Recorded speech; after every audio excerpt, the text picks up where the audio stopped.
Alright guys, welcome back to Formula 1 news. Big drama brewing at Red Bull, and this time it does not involve Mr. Sergio Perez. Rumours allege that over the last several months, Christian Horner has become increasingly frustrated with the status and decision-making of Helmut Marko after a series of controversies within the team. Apparently, Horner wants him gone. Inside sources say this might well happen in the near future, and Marko will be out of the Red Bull family. What does this mean for the team and the way they'll decide their drivers going forward? Could there be a big blurb over this? Very much on Twitter, your thoughts in the comments below. Hit the like button if you enjoy. Subscribe if you're new as always, I'd greatly appreciate it. First of all, lots of news around upgrades going on at the moment. Apparently the MCL60, the current McLaren after all the upgrades they've brought, would be pretty much on tracks like Barcelona, at least the new version of Barcelona without that final chicane, as good as Red Bull on tracks like that. Does make you think that there is a chance that Verstappen is beaten in the final few races. The main reason for this is that the McLaren and the Mercedes and the Ferrari and to some extent the Aston Martin, although their upgrades haven't really worked,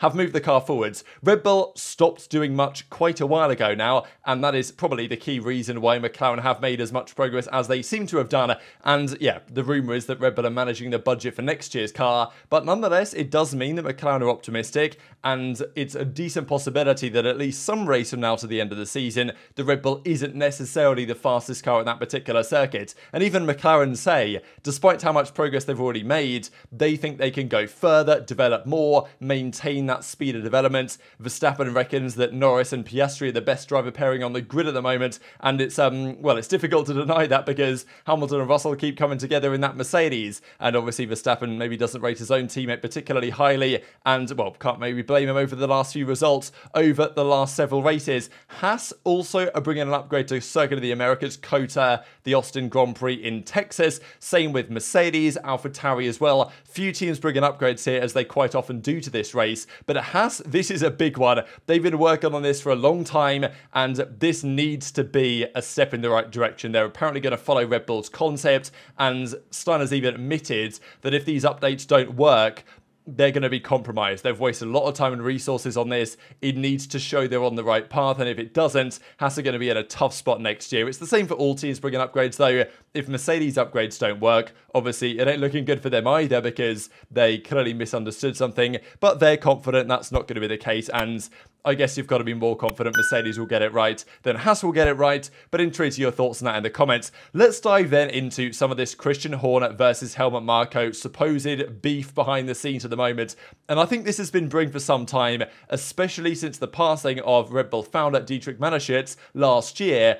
This has been coming at some point, and we'll see exactly why. Christian Horner as well has becoming increasingly involved over the last year or so in what goes on at AlphaTauri. Typically, that's Helmut Marko's domain, the chief advisor to Red Bull, but he's been running their junior program for, 2 decades at this point. He signs the drivers, he chooses the ones that he thinks are good, he kicks out the ones that he thinks are bad, and they've gone through well over 100 drivers. I know that Peter Brook did a video on this on YouTube the other day, looking at all the drivers that Red Bull's academy system have gone through over the last several years, and there are a lot that have been either, maybe unfairly dismissed or rightfully dismissed, and okay, sure, they've found some gems, the Vettels, the Verstappens of the world, but Helmut Marko's management of that has been criticised, and it definitely seems like Horner's been more involved in the decision-making over at AlphaTauri that hasn't necessarily been the case before. The belief is that, well, potentially Horner wants to take over the entire domain of operation and get Marko out of the picture.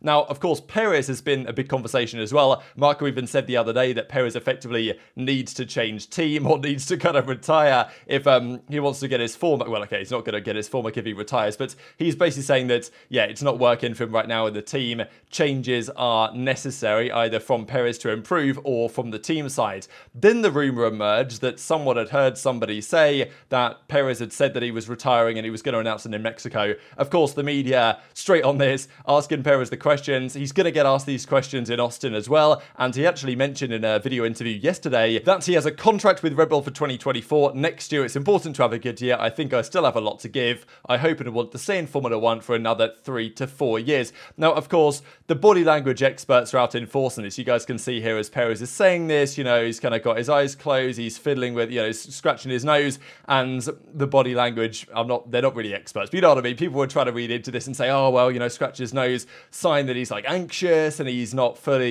doesn't fully believe what he's saying, and then, you can see how he's looking away, he's averting his eyes. I don't know what you guys think in the comments. He's obviously not going to come out and say he's retiring. And look, he's firmly denied the rumour. Red Bull have firmly denied the rumour. His camp have firmly denied the rumour. But it nonetheless remains somewhat plausible given the circumstances. And I guess we'll see in Mexico whether this is true or whether it's a complete fabrication. But we do believe, as we'll see here in a second, that Helmut Marko and potentially the rest of the team at Red Bull have given Perez some form of ultimatum. And to be fair, this is a rumour a while ago that finish P2 in the drivers or you're going to be out of the team. The issue is with such an ultimatum is that if the team have literally told Perez, if you come P2, you can stay. If you don't come P2, we're going to get rid of you. Like, let's say he beats Hamilton by 1 point. Hamilton crashed in Qatar, and if Hamilton didn't crash, let's say Hamilton gets P3 in that race. Just, you know, that's probably where he might have finished, might have been P2. Who knows what could have happened? But that would have been 15 points. Perez's lead in the championship would have been down to 15. That's in striking distance for Hamilton to definitely beat him. And even now, it's 30 points behind Hamilton is with 6 races to go.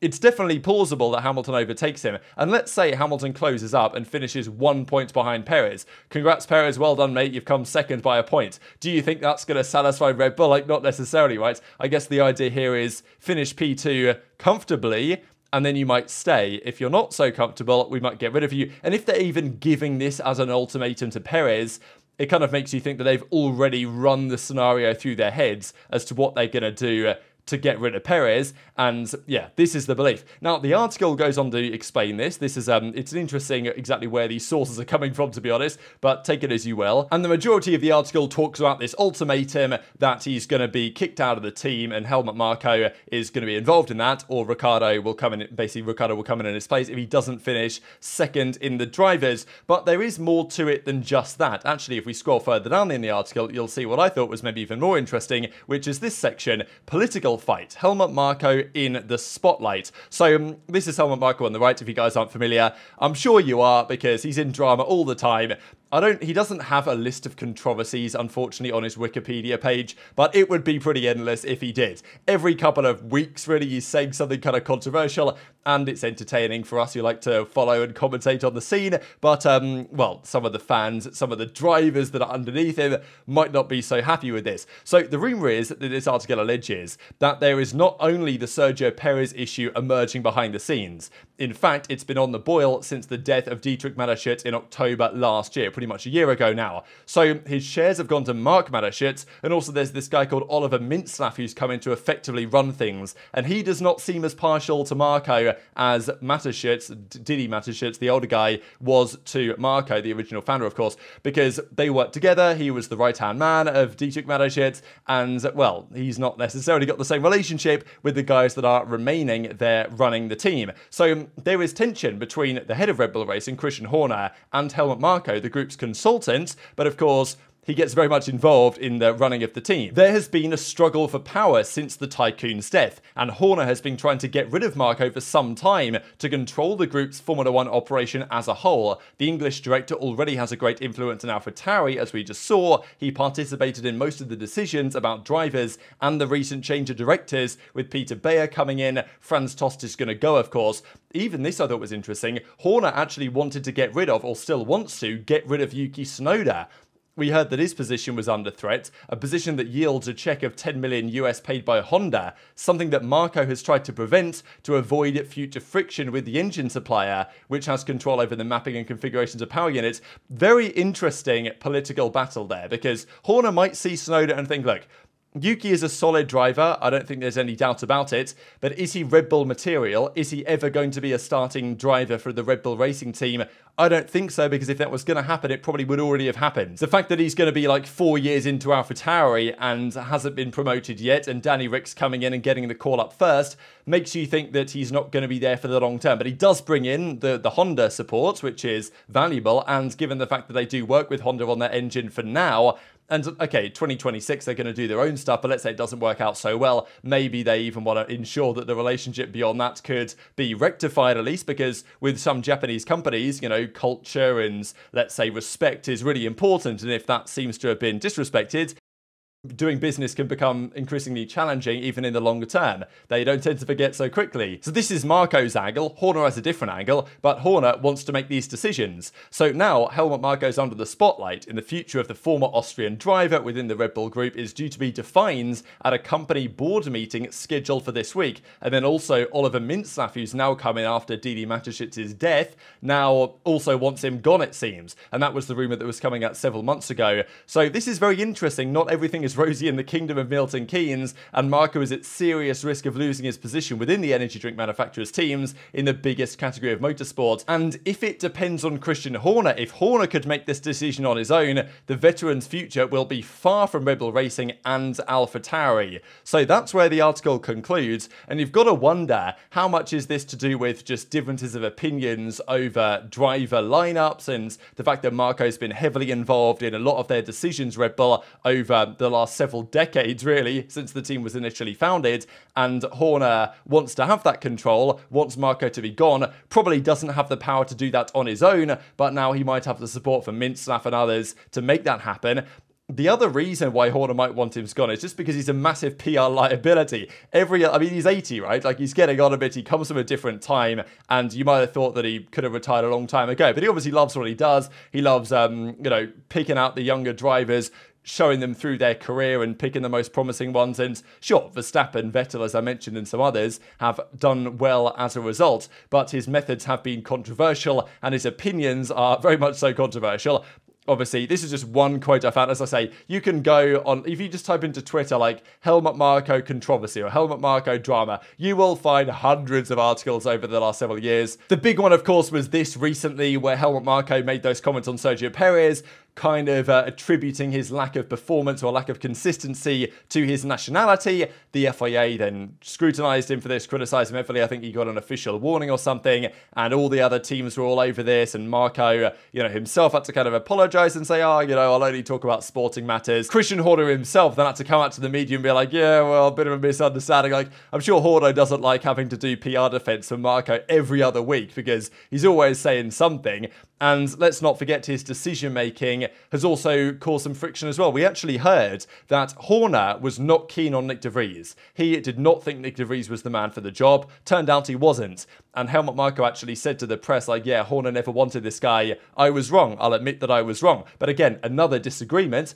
And another, very much, you could say brutal, but it's ruthless, whatever, it's the way that Marko operates, eliminating De Vries mid-season, bringing Danny Rick back in. So that's just the modus operandi of this guy. It's controversial, for sure, and he says highly controversial things, but it was discussed even back in 2021 that what's the succession plan for Dietrich Mateschitz? What's the succession plan for Helmut Marko? At the time, he was probably like 78 or something. People thought, he's probably time to retire, but he hasn't done. He's still very keen to get involved, and he's still very keen to say controversial things, it seems. And Horner has had enough of this, apparently. So, yeah, it's going to be interesting if that happens and Horner gets the permission, or like the other guys, if Mintzlaff is on board with it, and if Horner is on board with it, probably Marko effectively gets fired and sent to the retirement home, which, some people would say it's long overdue, and I'm sure there'll be some comments on this video to that effect, but it will affect the way that Red Bull deal with their drivers, right? I mean, without Marko there to consult and also to manage some of their junior programs, it might be for the better, it might be for the worst. I mean, even recently there's talk that Enzo Fittipaldi and Zane Maloney,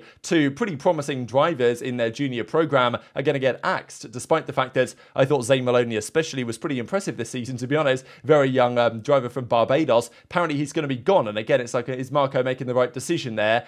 Maybe not, but then maybe Red Bull are pressuring him to ensure they have less drivers in their program going forward, which is also one of the rumours and the controversies at the present time. And this was even talked about back in, this is August this year, when there's talk about, since Mintzlaff has come in, understanding the freedom and the quick decision-making that we had when Mateschitz was alive is a little bit different to what it is in the present day. And there was also some talk here back in 2022 that, Mateschitz, his son Mark was talking to these guys, and definitely things were happening in the wake of Dietrich Mateschitz's passing, and we're seeing some of the implications of that hitting the rumour mill at the present time. So, yeah, what do you guys think about this? As I say, is it about time that Helmut Marko gets moved on from this organisation after the mass controversy? when he does go, he will, retire at some point. Like, I will miss all the drama, the controversy that he comes out with week in, week out, but it is what it is, and Horner probably wants him gone for various reasons, possibly including the PR nightmare that he usually ends up being. Now, just before we close out the video, I wanted to mention this that was coming out of, Giancarlo Kessler over at Formula Uno, saying that Toto Wolff has recovered and is now fine. The last couple of races, he's had this clearly mega setup at home while he's been recovering from his knee surgery. I don't know if he was still at hospital on the Japanese Grand Prix weekend. I imagine that he was at home, because the rumour was that he was calling in mid-race to tell George Russell to let Hamilton pass. And then, of course, last weekend he came on the radio to kind of reassure George after they had the first lap collision. So, yeah, he's going to be back in Austin after missing a couple of races. And, I mean, look, Toto's record of missing a race and winning was basically 100%, right? After, at least in the last couple of years, in 2022 Brazil, he didn't go and they won. But, the last two races haven't exactly quite gone to plan. So very much intrigued to your thoughts on all this stuff in the comment section below. Hit the like button if you enjoyed. Subscribe if you're new as always. Take care of yourselves. And I'll see you next time.